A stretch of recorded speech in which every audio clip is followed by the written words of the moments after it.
जब तन मन से संतों का संग करता है तो उसे सिद्धांतों की प्राप्ति होती है। अगर सिद्धांत से नहीं चलता है तो सत्संगी नहीं है।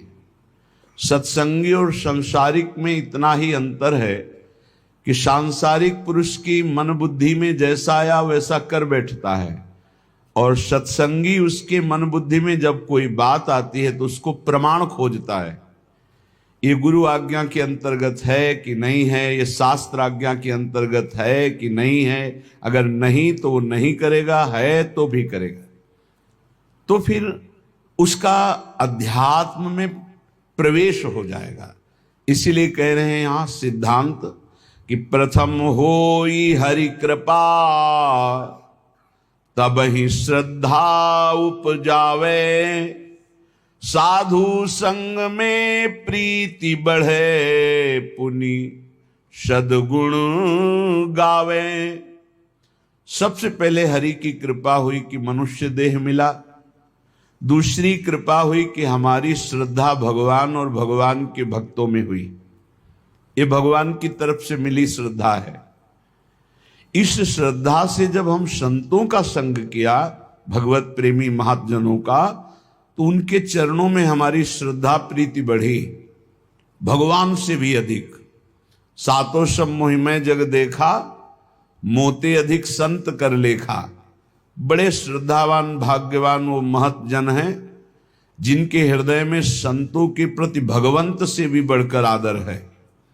बोले जब ऐसा संतों के प्रति आदर होता है तो उसमें भागवतिक सद्गुण प्रकाशित हो जाते हैं। भागवतिक सद्गुण से ही माया पर विजय प्राप्त की जाती है। माया जनित गुणों से माया पर विजय प्राप्त नहीं की जा सकती। भागवतिक सद्गुण भगवत प्रेमी महात्माओं के संग से आते हैं। जब किसी भगवत प्रेमी महात्मा को अपना प्रभु मान लिया जाता है, उनकी आज्ञा पालन की जाती है, तो भजन क्रिया जाने तब शब्द अर्थ पहचाने, होई अनर्थ निवृत्ति ज्ञान विज्ञान बखाने। जब संतों का संग किया जाता है तो भजन में प्रीति होती है, पक्का। भजन न होई संग बिनु, भजन बिना नहीं प्रेम। छिन्हु भजन न छाणिए, धरिए ध्रुवया नेम। भजनानंदी भगवत प्रेमी महात्माओं के संग का जब रंग चढ़ेगा तो भजन में प्रीति होने लगती है। भजन क्रिया जाने, कैसे भजन होता है। निरंतर भजन करने के लिए एक प्रक्रिया बताई थी आप लोगों को, अगर याद हो, कि अपनी जबान का अग्रभाग ऊपर के दांतों के जोड़ पे ऐसे लगा के बंद कर लो।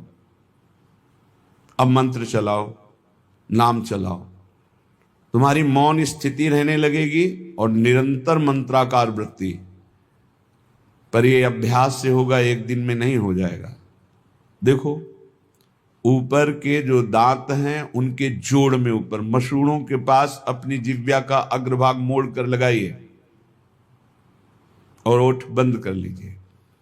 फिर नाम चलाइए। हवा जो श्वास बार बार आ जा रही उसकी ठसक में नाम मंत्र को उच्चारण कीजिए, जिससे भौरा गुनगुनाता है अंदर से,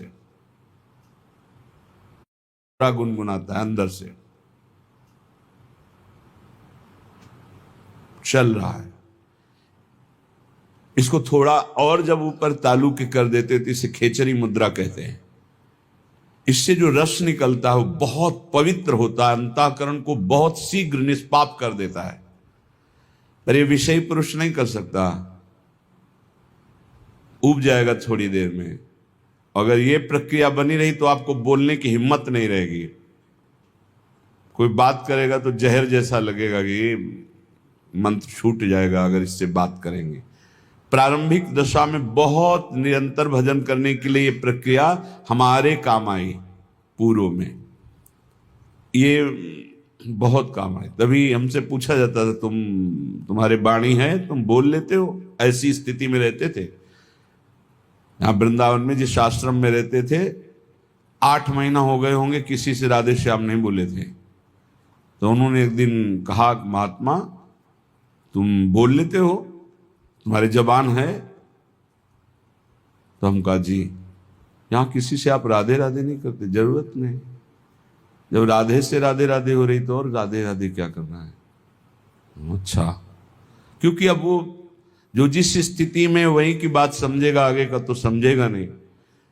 आप अगर ये अभ्यास पकड़ लें तो निरंतर भजन करने की वृत्ति में पहला मौन और दूसरा निसंकल्प स्थिति जागरण कर देगा।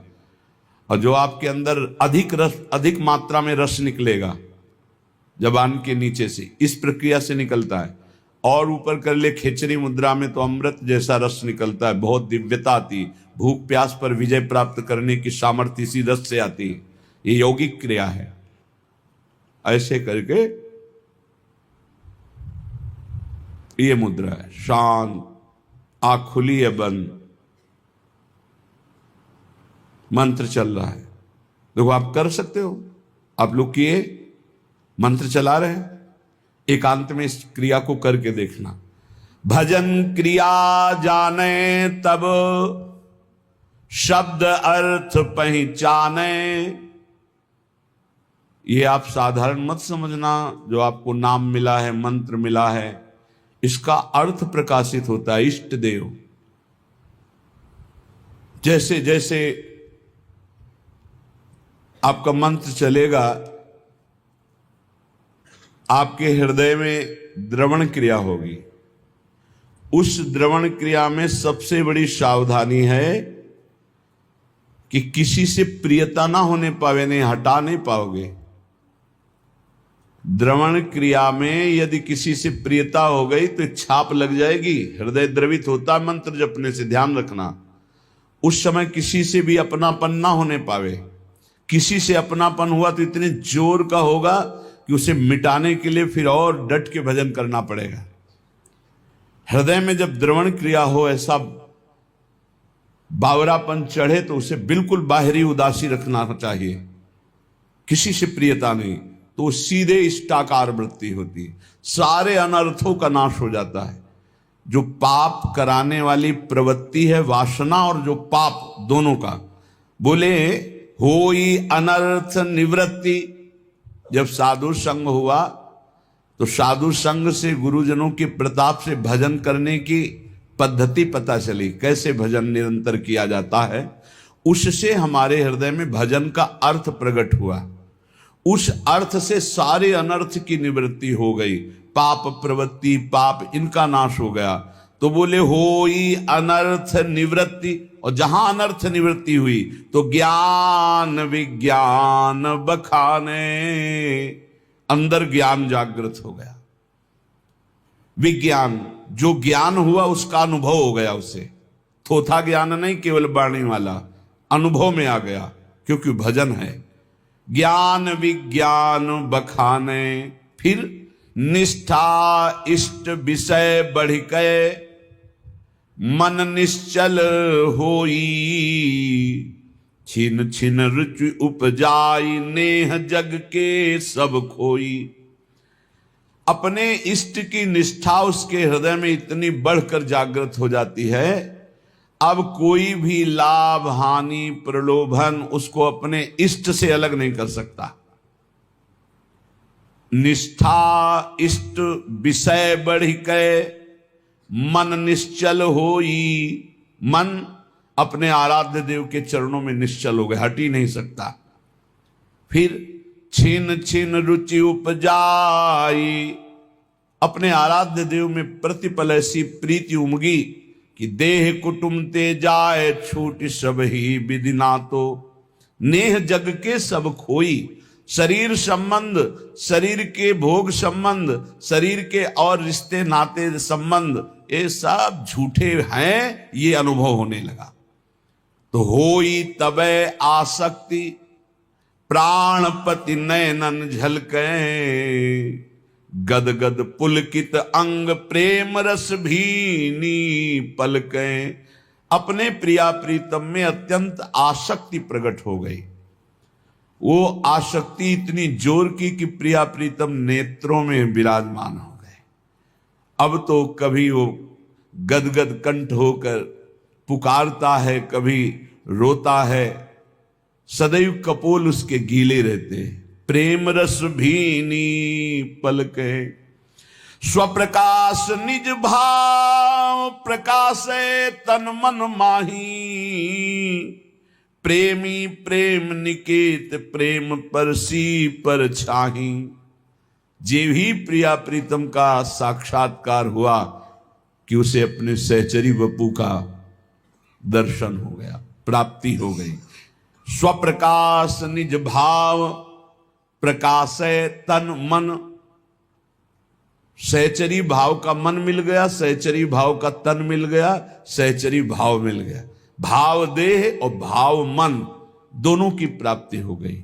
ये गुरु प्रदत्त भजन के प्रकाश से प्रेम निकेतन निकुंज महल में वो पहुंच गया और प्रिया प्रीतम की परछाई की तरह उनके साथ रहने लगा, शरीर रहते हुए। यह है गुरु प्रदत्त भजन का प्रभाव। अवतारी सब अवतारन यह नित्य बिहारी। श्री राधा वल्लभ लाल प्रगट लीला विस्तारी। यहीं से सब अवतार होते हैं। हमारे प्रभु राधा वल्लभ लाल बिहारी बिहारी जो नित्य बिहार करते रहते, इन्हीं के अंश से ब्रह्मा विष्णु महेश, इन्हीं से सब अवतार प्रकट होते हैं। अवतारी सब अवतारन पर यह नित्य बिहारी। श्री राधा वल्लभ लाल प्रगट लीला विस्तारी। वृंदावन नवनिवृत्त निकुंज में सिंहासन पर विराजमान युगल सरकार इही विधि सिंहासन पर राजत। कैसे राज रहे? इही विधि, कौन सी विधि? अंसन पर भुज दिए बिलोकत इंदु बदन बिबियोर।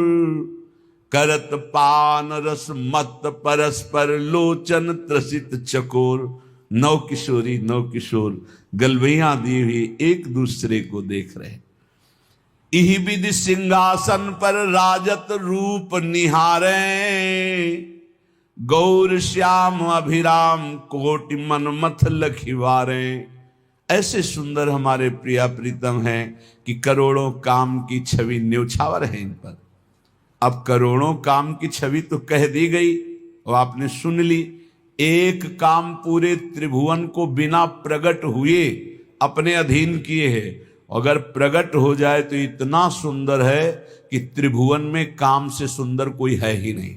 काम और रति से बढ़कर कोई सुंदर नहीं। तभी भगवान को कोटि मनमथ मनमथा, करोड़ करोड़ कामों के मन का भी मंथन करने वाला कहा गया है। तो गौर श्याम अभिराम कोटि मनमथ लखिवारे। ऐसी जुगल जोरी सिंहासन पर विराजमान, परस्पर एक दूसरे के नेत्रों में चंद्र चकोर की भांति सखियां कह रही करोड़ों काम न्योछावर हैं इनकी रूप माधुरी में। वो भाव देह प्राप्त महापुरुष इनका अवलोकन कर रहा है। नव किशोर सुकुमार अंग छवि कहत न आवे। कोटि शारदा थके